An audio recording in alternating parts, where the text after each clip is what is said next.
What about Shaq Barrett? Let's get into the Bucs because Jason Light's got a ton of free agents, and they franchise Godwin. They get Levante David to a 2-year. Is Barrett going to hit it with and stay with the Bucs or somebody else? What do you got for me there with the Bucs? Think everybody hopes it's with the Bucs. I mean, other teams don't. They'd like to sign him, but everyone involved hopes it's with the Bucs. And he's a great player. He has found himself with Tampa Bay. So he's going to make a lot of money anyway. And the Bucs have some gymnastics to do to try to make it happen. But why would he want to leave? Right? Like if I was a pass rusher and Todd Bowles' defense, one, I'd be a lot taller, but two, I would never want to leave. He gets the most out of guys and he helps them be really productive.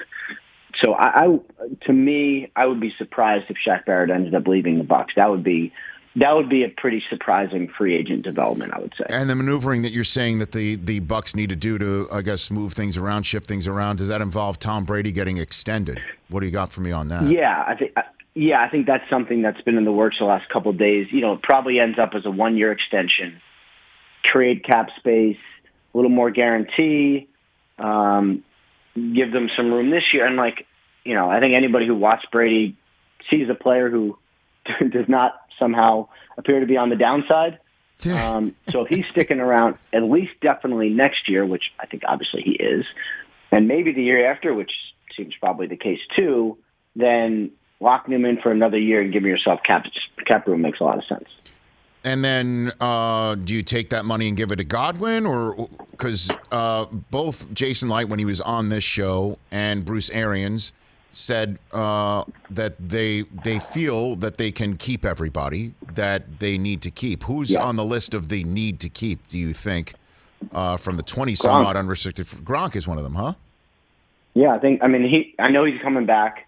They would like him back. I will see what the actual salary ends up being. I don't think he's going to come back for $1. But he's willing to take a pay cut from last year. I find that hard to believe. So we'll see what the actual number is.